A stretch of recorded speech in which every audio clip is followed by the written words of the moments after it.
नमस्कार दोस्तों, आप सभी का एक बार फिर से स्वागत है हमारे चैनल दुर्गा भक्ति मार्ग में। आज मैं आप सभी को सुनाऊंगी द्वादशी की कथा। द्वादशी के दिन इस कथा को आवश्यक रूप से सुनना चाहिए। जो भी जातक एकादशी का व्रत रखते हैं उन्हें द्वादशी के दिन एकादशी व्रत का पालनपुर अवश्य करना चाहिए, अर्थात व्रत को खोलना चाहिए। इसे ही एकादशी व्रत की पूर्ण आंत्री माना जाता है। इस कथा को द्वादशी के दिन सुनने से एकादशी का पूर्ण फल प्राप्त होता है। तो चलिए शुरू करते हैं। बहुत समय पहले की बात है। अमरीश नाम का एक राजा, जो भगवान का परम भक्त था, राजा अपनी पत्नी के साथ 12 महीने की सभी एकादशियों का व्रत पूर्ण श्रद्धा भाव से किया करता था। एक बार राजा और रानी एकादशी का व्रत करके गौदान करने जा रहे थे। तभी दुर्वासा ऋषि उनके शिष्यों के साथ राजा के महल में पधारे। राजा रानी ने ऋषि दुर्वासा का बहुत ही श्रद्धा भाव से आदर सत्कार किया और बोले, हे ऋषिवर, आप बहुत ही उत्तम समय पर आए हैं। अभी हम एकादशी व्रत का ही पारण करने वाले थे, अब भी हमारे साथ भोजन पाइए। ऋषि दुर्वासा ने राजा का यह आग्रह स्वीकार कर लिया और स्नान करने यमुना के तट पर चले गए। पारण का समय पूर्ण होने में केवल एक घड़ी ही शेष थी।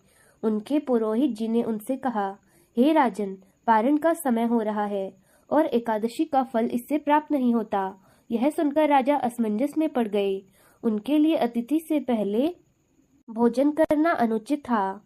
हे राजन, यदि आप ठाकुर जी का चरणवत ग्रहण कर लेंगे तो अतिथि का अपमान नहीं होगा और उनके व्रत का पालन पूर्ण भी हो जाएगा। और बोले, इससे एक भयंकर राक्षसी उत्पन्न हुई जो राजा अमरीश की ओर बढ़ने लगी। राजा बिना भयभीत हुए ओम नमो नारायण मंत्र का जाप करने लगा। राक्षसी ज्वाला के समान जलते हुए राजा की ओर बढ़ रही थी। तभी भगवान विष्णु का सुदर्शन चक्र, जो पहले से ही हर एक कृपा से राजा के सुरक्षा में नियुक्त था, उसने राक्षसी को पल भर में भस्म कर दिया और सुदर्शन चक्र दुर्वासा ऋषि की ओर बढ़ने लगा। राक्षसी को इस प्रकार भस्म होते हुए और सुदर्शन चक्र को अपनी ओर आते हुए देखकर ऋषि दुर्वासा अपने प्राणों की रक्षा करने के लिए भागने लगे और दौड़ते दौड़ते ब्रह्मा जी के पास जा पहुंचे।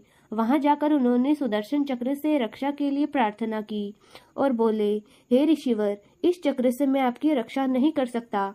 ब्रह्मा जी बोले, इसे शांत करने के लिए आपको श्री हरि विष्णु के पास ही जाना होगा, लेकिन जिस गति से चक्र आपकी ओर आ रहा है, मैं उससे प्रार्थना कर सकता हूँ। जब तक आप वैकुंठ ना पहुँचे, वह आपको कोई हानि नहीं पहुँचाएंगे।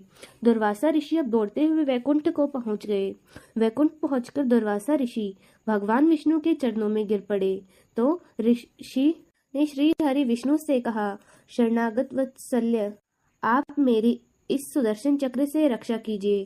अब भगवान श्री हरि बोले, मैं स्वतंत्र नहीं हूँ, मैं तो भक्तों के पराधीन हूँ, इसीलिए आप पुनः महाभारत राजा अमरीश के पास जाए, वही आपकी रक्षा कर सकते हैं। उधर दूसरी ओर राजा अमरीश को दुख था कि उनकी वजह से ही ऋषि अपनी जान बचाने के लिए बिना भोजन किए ही वापस लौट गए। इसीलिए राजा अमरीश भी जल पीकर 1 वर्ष तक ऋषि की प्रतीक्षा करते रहे। वर्ष भर बाद जैसे ऋषि दुर्वासा भागे थे, वैसे ही दौड़ते दौड़ते राजा के पास आए और महल में जाकर राजा के पैरों में गिर पड़े और उनके पैर पकड़ लिए। ब्राह्मण के द्वारा पैर पकड़े जाने पर राजा को और भी दुख हुआ। उन्होंने ऋषिवर को आसन दिया और स्वयं भगवान श्री हरि विष्णु की स्तुति की और सुदर्शन चक्र को शांत करने की प्रार्थना करी। इस प्रकार राजा अमरीश ने भगवान विष्णु से प्रार्थना की कि वे अपने सुदर्शन चक्र को वापस बुला ले।